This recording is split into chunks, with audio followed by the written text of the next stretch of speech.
राम, आपके पिताश्री महाराज दशरथ हमारे घनिष्ठ मित्र रहे हैं। उनके जैसा धीर, वीर और धर्मात्मा पुरुष भी जब वचन के बंधन में बंधकर कोई अनुचित निर्णय लेता है तो इसे विधाता की इच्छा समझना चाहिए। महर्षि, वैसे भी मेरे लिए पिताश्री का आदेश ही विधाता का आदेश है, जिसे मैंने सहर्ष स्वीकार किया है। हम जानते हैं राम, अपने पिता द्वारा दिए गए वचन का पालन करने के लिए सत्ता का त्याग किया है। राजसी भोग विलास को छोड़कर वनवास का कठिन जीवन सहर्ष स्वीकार किया। आपकी पितृभक्ति, आपकी धर्मनिष्ठा युगों युगों तक पुत्रों को अपने पिता के प्रति कर्तव्य निभाने की प्रेरणा देती रहेगी। आओ देवी सीता, ये राजो, अब आपकी पीड़ा कैसी है जनक नंदिनी? माता ने मेरी सारी पीड़ा हर ली है। अब मैं पुण्यता स्वस्थ हूँ। ये तो आयुर्वेद का चमत्कार है पुत्री। प्राकृतिक वनस्पतियों, जड़ी बूटियों के रूप में स्वास्थ्य का भंडार मनुष्य को निःशुल्क प्रदान किया है। स्वच्छ जल, शुद्ध वायु, ये सब अनमोल उपहार हैं जो प्रकृति ने हमें दिए हैं। इनके संरक्षण से जड़ी बूटियों और वनस्पतियों के समुचित ज्ञान के द्वारा, जिनके प्रयोग से मनुष्य स्वस्थ जीवन एवं दीर्घ आयु प्राप्त कर सकता है। जी, आपका कथन एकदम सत्य है महर्षि।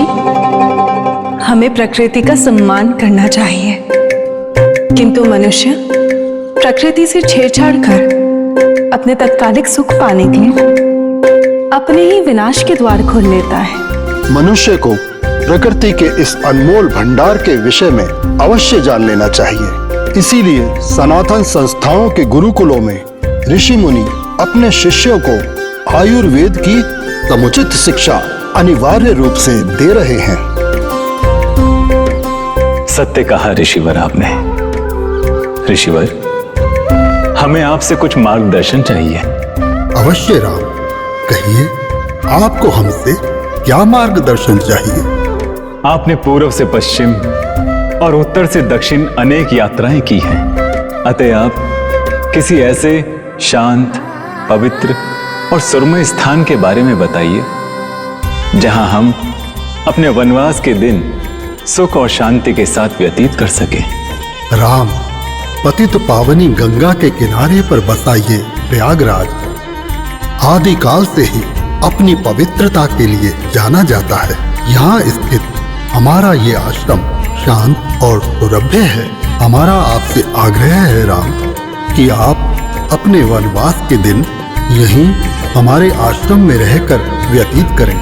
हमें अति प्रसन्नता होगी राम। ऋषिवर, आपका धन्यवाद, किंतु हमें क्षमा करें।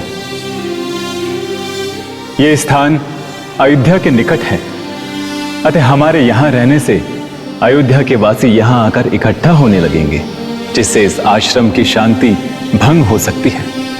अतः पूजा पाठ आदि में व्यवधान उत्पन्न हो सकता है। इसलिए हमारा यहाँ रहना उचित नहीं है। उचित है राम। यहाँ से 40 कोस दूर चित्रकूट पर्वत है, जिसके अंचल में गंगा की ही एक पवित्र धारा मंदाकिनी के रूप में बहती है। उसी चित्रकूट पर्वत पर अनेक तपस्वियों और महान आत्माओं का निवास है राम, जो सामान्यतः दिखाई नहीं देते। उन दिव्य आत्माओं को प्रणाम कर आप अपने निवास स्थान के लिए उस पर्वत को चुन सकते हैं। महर्षि, आपका धन्यवाद, किंतु चित्रकूट पहुंचने के लिए किस दिशा से होकर जाना होगा? यहाँ से दक्षिण पश्चिम की ओर से आप जाएंगे तो आपको यमुना का किनारा मिलेगा।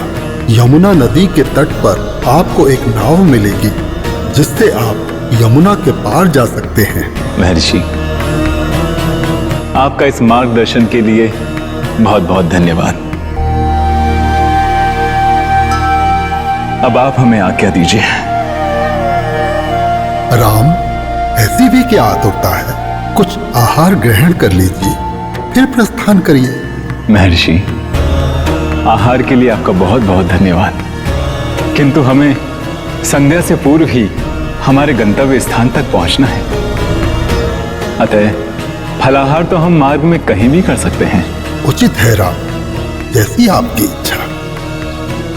यमुना मैया सकुशल आपको पार उतारे। कल्याण हो।